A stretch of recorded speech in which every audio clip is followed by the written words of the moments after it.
Good morning everyone, welcome to our channel E Pathshala. आज हम लोग देखने वाले हैं मध्य प्रदेश लोक सेवा आयोग राज्य पात्रता परीक्षा दैट इज सेट का सिलेबस। और सेट के सिलेबस में भी हम लोग मेनली पढ़ने वाले हैं आज राजनीतिक विज्ञान का सिलेबस, राइट। और इसमें तो कोई दो राय वाली बात ही नहीं है, बिकॉज ये जो है ऑफिशियल वेबसाइट से ही मैंने इसको निकाला है सिलेबस को, ठीक है। तो हम उसी से थोड़ा सा इसको डिस्कशन कर लेते हैं। आज 1 सितंबर है और 1 सितंबर से हम लोग इसकी आपको स्ट्रेटजी बताऊंगी मैं कि आपको कैसे क्या पढ़ना है, क्या है, ठीक है। तो आप मेरे साथ पढ़ना स्टार्ट कर सकते हैं। तो इसके लिए अगर आप सिलेबस देख रहे हैं तो मेरे चैनल को सब्सक्राइब कर लीजिए। और इसके नोट्स और इसकी जो शॉर्ट नोट्स वगैरह है वो भी मैं आपको अपनी वेबसाइट पर अवेलेबल करा दूंगी।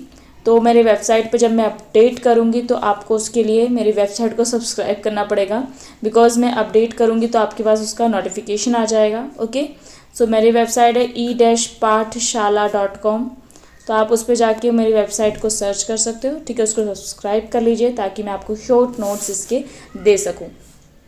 तो हो गई है मेरी बकवास पूरी। तो स्टार्ट करते हैं without wasting time unit first के साथ, ठीक है। यूनिट फर्स्ट है हमारी राजनीतिक सिद्धांत, ठीक है। इसमें राजनीतिक सिद्धांत में मेनली हमको अवधारणाएं पढ़ना है, लाइक स्वतंत्रता की, समानता की, न्याय, अधिकार, लोकतंत्र, शक्ति, नागरिकता, राजनीतिक परंपराएं, उदारवाद, अनुदारवाद, समाजवाद, मार्क्सवाद, नारीवाद, पारसिकवाद, बहुसंस्कृतिवाद और आधुनिकवाद।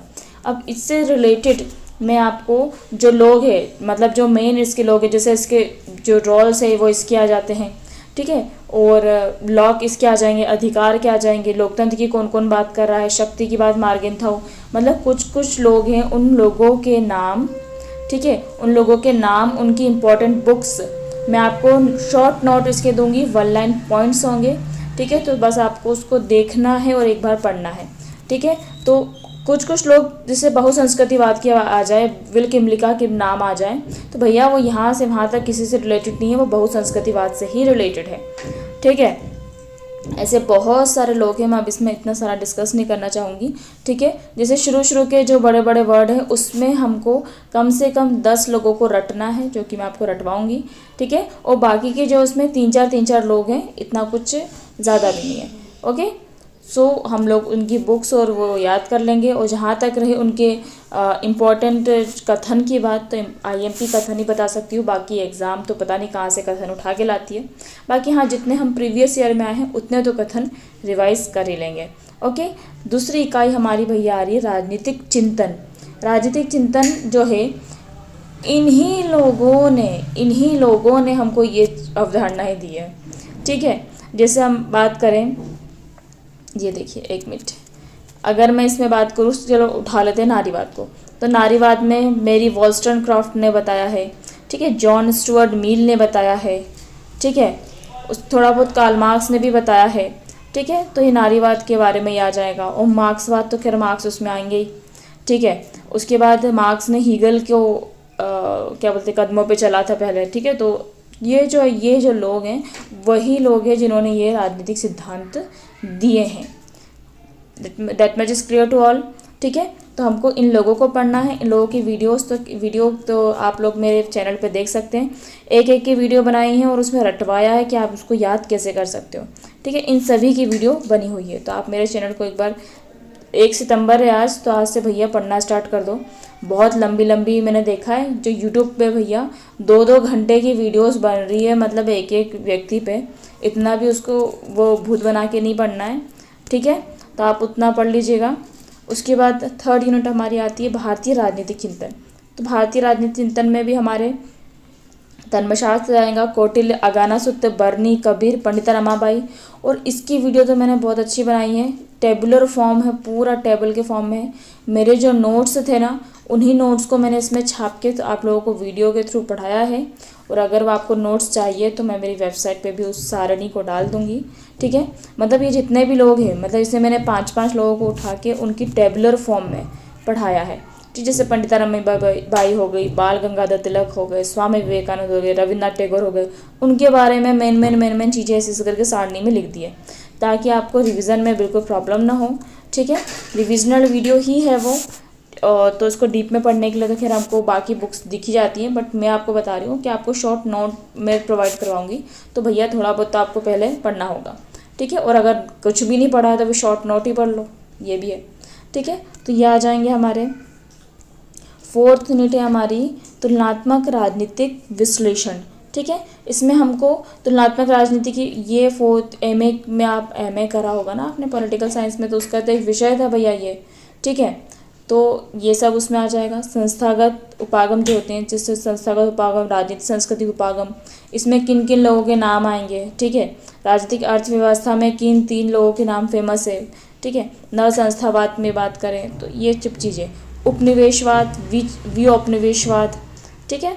ये औपनिवेशवादी, उपनिवेशता विरोधी संघर्ष और विऔपनिवेशीकरण, ये होता क्या है, इसकी अवधारणा और इसमें मेन लोगों के कथन, इससे ज़्यादा इसमें और कुछ नहीं आएगा, ठीक है। राष्ट्रवाद की बात करें तो राष्ट्रवाद सबसे पहले यूरोपीय देशों में आया था, उसके बाद गैर यूरोपीय देशों में आया था, तो हमको उन देशों के हिसाब से पढ़ना है। राज्य सिद्धांत की बात करें तो राज्य, ठीक है, राज्य पूंजीवादी है या समाजवादी है या मिश्रित है, ठीक है। राज्य की प्रकृति कैसी है, उत्तर औपनिवेशिक राज्य कौन कौन से रहे हैं, ठीक है। उसके बाद उत्तर औपनिवेशिक राज्य, मतलब पहले औपनिवेशिक राज्य थे, उसके बाद उत्तर औपनिवेशिक राज्यों के सिद्धांत कैसे रहे, फिर कल्याणकारी राज्य की अवधारणा आई है, फिर एलपीजी का कंसेप्ट आया है, फिर राष्ट्र राज्य का कंसेप्ट आ गया कि भैया पूरा ग्लोबलाइजेशन ही है, सब एक ही है, इस टाइप से इसमें हम पढ़ेंगे, ठीक है। नेक्स्ट राजनीतिक शासन, अब प्रणालियाँ होती हैं, ठीक है, जैसे लोकतंत्र में निर्वाचन होता है, उदार बहुमत आधारित हो रहा है, सहभागी हो रहा है। गैर लोकतांत्रिक की बात करें तो उसमें कौन कौन सी चीज़ें होती है, पैतृकवाद होता है। अब पैतृकवाद में किन किन के नाम आएंगे ये आपको पता होना चाहिए। अधिकारी तंत्री में किस किस के नाम आएंगे, मैक्स वेबर टाइप के, ठीक है। सैन्य तानाशाही में किसके नाम आएंगे, सर्वाधिकारवाद, फांसीवाद में। इनमें ना 4 से 5 या 5 से 6 लोगों के नाम है, बस उनको आप लोगों को रटना है और उनकी बुक्स को याद रखना है, ठीक है। इसके बाद आता है संविधान और संविधानवाद क्या होता है, ठीक है। संविधान के रूप पढ़ना है, विधि का शासन, न्यायिक स्वतंत्रता, उदारवादी संविधान क्या होता है, और आपातकालीन शक्तियों संविधान में संविधानवाद का संकट, ठीक है। तो जब संविधान जो है हम लोग इसको भी सारणी से ही पढ़ेंगे, जो अलग अलग देशों के संविधान है उसको मैं सारणी के माध्यम से आपको समझा दूँगी, ठीक है। उसके बाद नेक्स्ट आता है हमारा लोकतंत्रीकरण। तो लोकतांत्रिक संक्रमण और समेकन, ये तो पूरी हेडिंग के सहित मैं आप लोगों को इसमें नोट्स प्रोवाइड करा दूंगी, और वीडियो नहीं बनी तो, ठीक है, तो आपको नोट्स मिल जाएंगे। और मोरोवर विकास की बात करें तो अल्प विकास क्या होता है, निर्भरता क्या होती है, आधुनिकरण में क्या हुआ, विश्व व्यवस्था सिद्धांत क्या कहता है, विकास और लोकतंत्र का सिद्धांत क्या कहता है, ठीक है। शक्ति की बात करें तो मार्गेंथाउ सबसे पहले आ जाएगा, ठीक है। तो शक्ति की संरचना में शासक वर्ग का, शक्ति संपन्न का, अभिजन वर्ग का, जिसे मॉस का आ जाएगा, इलीट वर्ग जिसको बोलते हैं, ठीक है, ये सब इसके अंतर्गत आएंगे, लोकतांत्रिक, अभिजनवाद वगैरह, ठीक है। कर्ता और प्रक्रियाएं, इसमें निर्वाचन पद्धतियां, राजनीतिक दल तथा दलीय प्रणाली, हित समूह, सामाजिक आंदोलन, नव सामाजिक आंदोलन, गैर सरकारी संगठन, ये सब आ जाएगा, ठीक है। कि दलीय प्रणाली की अवधारणा किसने दी, हित समूह की अवधारणा किसने दी, इस टाइप के क्वेश्चन इसमें आते हैं, ठीक है। एनजीओ, नागरिक समाज वगैरह, ठीक है। तो ये हमको सिर्फ केवल भारत के संदर्भ में नहीं पढ़ना है, सभी के संदर्भ में पढ़ना है, ठीक है। अब आती है अंतर्राष्ट्रीय संबंध, ठीक है। अंतर्राष्ट्रीय संबंध, ये भी आपको एमए में एक बुक थी, ठीक है, उसमें ये सब आप पढ़ ही चुके हैं कि आदर्शवाद क्या होता है, यथार्थवाद क्या होता है, संरचनात्मक मार्क्सवाद, तो ये सब उपागम है। तो ये उपागम किन किन ने दिए, उनका क्या क्या कहना था, ठीक है। और एक चीज़ मैं आपको बता दूँ, कोई भी बंदा यार, उसकी जो बुक होती है वो उसके विचारों को परिलक्षित करती है या नहीं करती है, करती है ना। अगर देखो मैं मेरी वॉल्स्टनक्रॉफ्ट की बात करूँ तो उन्होंने वुमेन के ऊपर बुक लिखी है, तो भैया वुमेन के ऊपर बुक लिखी है, मतलब जैसे vindication of the rights of women, ये किसकी है, मेरी वॉल्स्टनक्रॉफ्ट की है, ठीक है, vindication of the rights of women. तो भैया मतलब समझ में आ रहा है ना बुक से कि भाई मतलब बंदा किसकी बात कर रहा है, वुमेन की बात कर रहा है, ठीक है। नारीवाद का है होगा कहीं ना कहीं से वो, ठीक है। तो इस टाइप से हम लोगों को समझेंगे कैसा क्या है। उसके बाद अवधारणाएं की बात करें तो भाई राज्य क्या होता है, ठीक है। राज्य प्रणाली, गैर राज्य की कर्ता, शक्ति, संप्रभुता, सुरक्षा, ये जो हमने जो पहले पढ़ा है ना उसको वापस से यहाँ पे रिपीट करेंगे, बस उन्होंने वर्ड को चेंज कर दिया है। संघर्ष, शांति, ये भी हमने ऊपर पढ़ा, जो शक्ति की बात करी थी ना वो सब लगभग यहाँ पे आ जाएंगे, ठीक है। संयुक्त राष्ट्र के बारे में, यूएन के बारे में पढ़ेंगे, संयुक्त राष्ट्र संगठन वगैरह सब आएगा, ठीक है, इसके बारे में। फिर अंतर्राष्ट्रीय संबंध और राजनीतिक अर्थव्यवस्था, ठीक है। तो हमारे कैसे संबंध है, हमारे भारत के परिप्रेक्ष्य में हम लोग पढ़ेंगे, ठीक है, कि इंडिया के क्या संबंध है, ठीक है। ब्रेटन वुड्स प्रणाली क्या है, उत्तर दक्षिण संवाद क्या है, विश्व व्यापार संगठन को बारे में पूरा यहाँ से वहाँ तक पढ़ लेंगे। G20 ब्रिक्स, इसमें भैया जितना लिखा है पूरे ना तो सही, जितना लिखा है उतने को तो अपने को रट्टा पूरा मारना ही है कि इसके कोई भी क्वेश्चन उठ के आ जाए कि भैया अभी WTO के साथ हमारा कोई समझौता हुआ है क्या, अभी G20 कोई बैठक हुई है क्या, अभी ब्रिक्स का हाल ही में कहीं पे मतलब उन्होंने निवेश किया है क्या, मतलब इस टाइप से पढ़ेंगे। ठीक है। तो नेक्स्ट आता है क्षेत्रीय संगठन। तो यूरोपीय संगठन, अफ्रीकी संघ, इनके मुख्यालय कहाँ हैं, इनके कौन कौन कितने सदस्य होते हैं, ठीक है, और भारत ने इनके साथ हाल ही में कुछ किया है क्या, तो इसके नोट्स भी मैं आपको प्रोवाइड करा दूँगी। दिसंबर में एग्ज़ाम है, ठीक है, तो उस हिसाब से अपन लोग उस स्पीड से चलेंगे। उसके बाद समसामयिक चुनौतियां में अंतर्राष्ट्रीय आतंकवाद आ जाएगा, जलवायु परिवर्तन, पर्यावरणीय चिंताएं, मानव अधिकार, प्रवासन, शरणार्थी, गरीबी, ये सब ये इससे क्वेश्चन उठ के आ सकता है। गरीबी विकास तो कभी जाएगी नहीं, धर्म, संस्कृति, पहचान, राजनीति की भूमिका, तो ये इसके अंतर्गत आ जाएगा। ठीक है। देन अपनी 6th यूनिट है अपनी भारत की विदेश नीति। ठीक है। तो भैया भारत की विदेश नीति किसने लेके आया है, मतलब भारत की विदेश नीति पे ज़्यादा वर्क किसने किया है, जवाहरलाल नेहरू का नाम आता है इसमें। ठीक है। तो भारत की विदेश नीति पर उत्तर औपनिवेशिक था तब कैसी थी, विकासात्मक रही, उदयमान जब हुआ, और उभरती राजनीतिक अर्थव्यवस्था के रूप में भारत की पहचान कैसे हो रही है। ठीक है। फिर अभी हाल ही में विदेश नीति क्या आएगी भैया, जैसे UGC नेट जो 18 जून को हुआ था उसमें खूब पूछ लिए थे, तो विदेश मंत्री का नहीं पूछ सकते क्या, कुछ भी पूछ सकते ना भैया ये लोग तो। ठीक है। नेक्स्ट है भारत में विदेश नीति में निरंतरता बदलाव जो हो रहा है। ठीक है। इसमें गुट निरपेक्ष वगैरह ये सब पढ़ेंगे हम लोग। प्रमुख शक्तियों के साथ भारत के संबंध, तो ये हाल ही के न्यूज़ इसमें पढ़ेंगे, और जो मेन थे वो भी पढ़ लेंगे। मेन से मतलब जो PYQ में आए हैं, प्रीवियस ईयर जो क्वेश्चन आए हैं उसमें इसको देखना है, और जो करंट अफेयर उसको रिलेट करना है। ठीक है। बस इतना पढ़ना है खूब, क्योंकि पूरा इतिहास तो नहीं पढ़ना है अपने को अभी, है ना। फिर बहुध्रुविता के साथ भारत के संबंध। ठीक है। बहुध्रुविता भी चल रही है, ग्लोबल LPG की बात तो ये आ गया है, तो अलग अलग संगठन जो इसमें दिए हैं उनका अपन को पूरा रटना है। ठीक है। पड़ोसी देशों के साथ भारत के संदर्भ क्या है, जैसे लुक ईस्ट नीति क्या है, लुक एक्ट नीति क्या है, एक्ट ईस्ट नीति कौन लेके आया है, कब आई है, दोनों अलग अलग समय पे आई है। ठीक है। लुक वेस्ट नीति क्या है। ठीक है। तो अंतर्राष्ट्रीय शासन व्यवस्था में भारत की पराक्रमकारी नीति क्या है, इसमें हम लोग संयुक्त राष्ट्र की बात करेंगे, विश्व व्यापार संगठन की बात करेंगे, अंतर्राष्ट्रीय मुद्रा कोष की बात करेंगे। ठीक है। तो ये सब चीज़ें इसके अंतर्गत आएंगी। चुनौतियाँ जो है चल रही है जो, ये सब करंट अफेयर से रिलेटेड इससे क्वेश्चन आ जाएंगे। जैसे ऊर्जा की बात करें तो ऊर्जा सुरक्षा में भारत का, ठीक है, पारंपरिक ऊर्जा, गैर पारंपरिक ऊर्जा, इससे रिलेटेड भी क्वेश्चन आते हैं। 7th यूनिट हमारी है भारतीय संविधान का निर्माण। ये तो पूरा अपना भारतीय संविधान का आ जाएगा। ठीक है। कैसा क्या हुआ है, ठीक है, राष्ट्रीय आंदोलन का क्या योगदान रहा है, संविधान सभा का गठन, संविधान का दर्शन क्या है हमारा, क्या कहता है, उद्देशिका क्या है। ठीक है। भारत में संविधानवाद कैसा है, केंद्रीय कार्यपालिका क्या है, संसद, ये तो पूरा अपना केंद्र का, राज्य का और स्थानीय शासन व्यवस्था इसके अंतर्गत आ जाएगी। इसके अलावा हम लोग को पढ़ना है संवैधानिक और सांविधिक निकाय, जैसे हमको इसमें कैग पढ़ना है। ठीक है। OBC का है, ST/SC का है, मानवाधिकार आयोग है, महिला आयोग है, राष्ट्रीय अल्पसंख्यक आयोग है। ठीक है। तो इनके भी हम लोग क्या करेंगे, इनकी स्थापना कब हुई है, इनका मेन मतलब ये आयोग कब बना है और किस अधिनियम के थ्रू बना है। ठीक है। इसके प्रथम कौन थे, और प्रथम के साथ साथ भैया मेरे अब इसको पूरी लिस्ट अपने को याद करनी पड़ेगी, क्योंकि आजकल तो ट्रेंडिंग चल रहा है, क्रम में बताओ।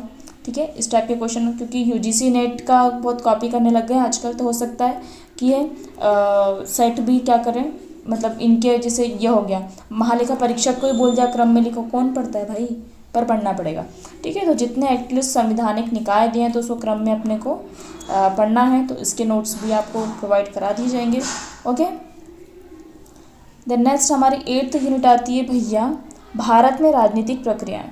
ठीक है। भारत में राजनीतिक प्रक्रियाएं, इसके अंतर्गत हमको राज्य अर्थव्यवस्था विकास जो भी है, ठीक है, भारतीय राज्य की प्रगति कैसी है, उसकी विकास योजनाएं, मॉडल, पंचवर्षीय योजनाएं वगैरह, नव आर्थिक नीति क्या कहती है, वृद्धि मानव विकास सूचकांक वगैरह, इन सब के बारे में। अभी मानव विकास सूचकांक में कौन सा रैंक है, इस टाइप से क्वेश्चन आते हैं। मानव विकास सूचकांक जैसे 1990 में कौन लेके आया था, ठीक है। किस पंचवर्षीय योजना, ये धन चीज़ें इसके अंतर्गत आती है। ठीक है। ग्लोबलाइजेशन में भारत के संदर्भ में सब कुछ पढ़ना है, वैश्वीकरण में, पहचान की राजनीति में, सामाजिक आंदोलन में, नागरिक समाज समूह में। तो हमने जो ऊपर इन सब के बारे में पढ़ा था वो भारत के संदर्भ में हमको पढ़ना है। ठीक है। ये सब भारत के बारे में फिर आ जाएगा। जैसे भारत में जेंडर राजनीति, तो इसमें जेंडर इक्वालिटी इंडेक्स में भारत का क्या है, तो ये सब चीज़ें हम मेन जो इसके पॉइंट्स है उसको इसमें कवर करेंगे। ठीक है। फिर नेक्स्ट आती है हमारी लोक प्रशासन। लोक प्रशासन भी भैया, पब्लिक एडमिनिस्ट्रेशन भी आपका MA पॉलिटिकल साइंस आपने पढ़ा है, तो आपकी एक बुक थी। ठीक है। अब इसमें लोक प्रशासन का अर्थ है, उसका विकास कैसे हुआ, ठीक है, कितने चरण में हुआ है, कितने चरणों में कौन कौन ने कौन सी बुक लिखी है, ये सब इसके अंतर्गत आ जाएगा। ठीक है। उसमें अलग अलग लोगों ने लोक प्रशासन के अलग सिद्धांत दिए हैं, उनके नियम दिए हैं। जैसे वैज्ञानिक प्रबंधन सिद्धांत किसने दिया, अधिकारी तंत्र सिद्धांत किसने दिया, तो इसमें इन लोगों के अपने को नाम पता होना चाहिए। जैसे ये मैक्स वेबर ने दिया है, ये मेयो ने दिया है, तो ये इनके सिद्धांत प्लस में इनके सिद्धांत कितने चरणों में बटे हैं, क्या उनमें कुछ सिद्धांतों के उन्होंने कुछ क्रम बताए हैं क्या, कुछ नियम बताए हैं क्या, तो इन 3 के हमको रटने हैं। ठीक है। संगठन का प्रबंधन ये किसने दिया है, ठीक है, तो ये इनका नाम भी पता होना चाहिए। अभिप्रेरणा का सिद्धांत, नेतृत्व सिद्धांत, संगठनात्मक संप्रेषण, डायर और बुच इनका नाम आता है, तो ये कर लेंगे। ठीक है। चेस्टर बर्नार्ड संप्रेषण के नियम क्या है, संगठन में सूचना प्रबंधन क्या है। ठीक है। संगठन में संघर्ष, मेरी पार्कर फॉलेट का नाम इसमें आता है।